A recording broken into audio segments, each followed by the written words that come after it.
A Hillsborough County family was calling for help, but instead, someone got hurt. Now, they're afraid to call 911. 10 Investigates Jenna Bourne reveals a nationwide pattern of epileptics getting arrested and sometimes getting killed by police during seizures. Stop! Resist! Epileptics getting arrested. You're gonna get sprayed right in the face! You hear me? Seen through the eyes of police. I've actually talked to him before. He told me he had seizures. But through the eyes of someone who suffers from epilepsy, it can be a blur. Apparently they'd shot me with a taser too.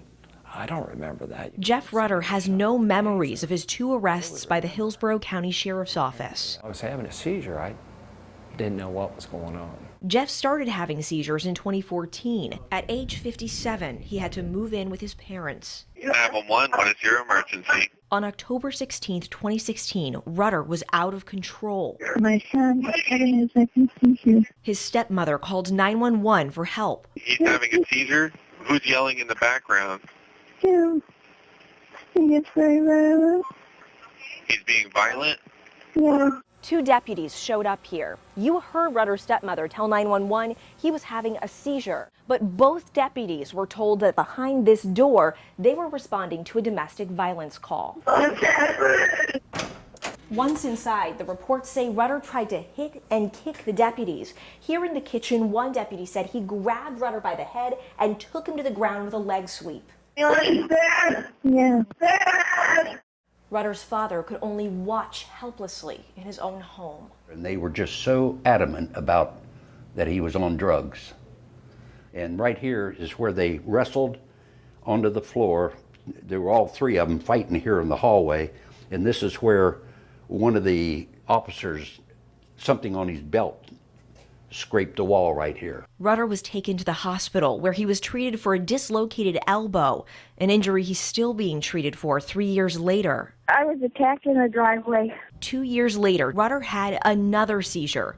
This time, his neighbor called to 911. He was laying on the grass across the street, and I was trying to get in my car, and he tried to push me into the car, and I got away from him. When deputies found Rutter, they say he threatened and tried to hit them. They shocked him with a taser and restrained him on the ground while he flailed in the street, leaving these gashes on his face. 8 policemen had him on the ground over there. He was battling them, all 8. What the deputies didn't know, patients can really act psychotic. Rutter has post-ictal psychosis. They have delusions. A condition that causes people to act out after seizures. They are cut from reality and have all types of inappropriate behaviors. What might those behaviors include? It can be hallucinations, it can be violent acts sometimes, it can be completely inappropriate behaviors that do not reflect their normal personality. Are they aware at all that they're doing this? Not at all. Do you think any of the deputies in either of Jeff Rutter's arrests should have done anything differently?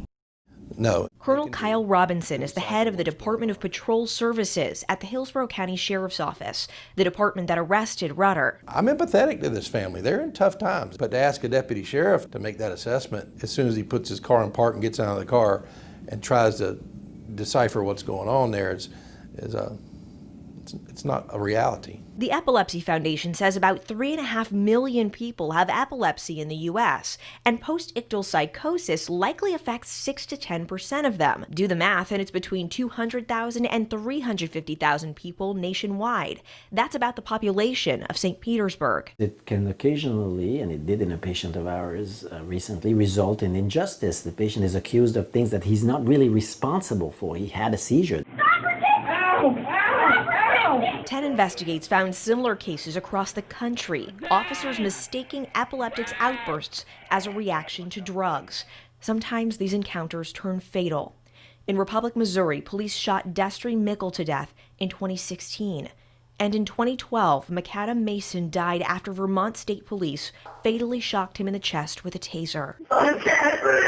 That's what Rutter and his family are afraid will happen to him. And like my daughter said, she was scared. She's like, Dad, next time they might just shoot you. How does that make you feel that that's something your child has to worry about? It makes me sad, though. You know? She shouldn't have to worry about that. But, oh well, can't do nothing about it right now except get the word out there. But the word has been out. The federal government has known for nearly 30 years there's a training gap. This 1990 U.S. House Judiciary Committee report says persons who have epilepsy are frequently inappropriately arrested and jailed because police officers have not received proper training. Both the Epilepsy Foundation and Epilepsy Florida tell us they have no way to track how often people are being arrested during or after seizures. Both organizations offer free training for officers, but say very few law enforcement agencies take them up on it. We checked with the Florida Department of Law Enforcement and found its basic recruit training briefly mentions people experiencing a minor seizure often exhibit signs and symptoms that resemble drunkenness or drug overdose, and in some cases may show signs of aggression. I don't know what he's on, he's mumbling, but he just won't leave. Recruits must also watch this video from the Epilepsy Foundation. For many officers, it's the only specific training on postictal psychosis they get. Colonel Robinson says Hillsborough County would have trained the deputies who arrested Rutter in first aid for epilepsy and how to approach aggressive people. But is potential violent tendencies after epilepsy specifically included in the training? No, but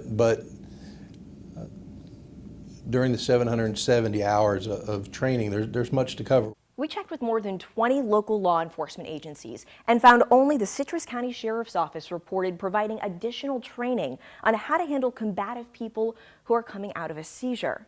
All of the charges against Rutter were dropped, but these mugshots and his felony arrests are still public record. So what are officers supposed to do if they encounter someone who might be acting out because of this condition? Well, the Epilepsy Foundation suggests that they, one, talk in a calm voice, avoid touching the person, contain them instead of restraining them, and recognize that they may not be able to obey commands.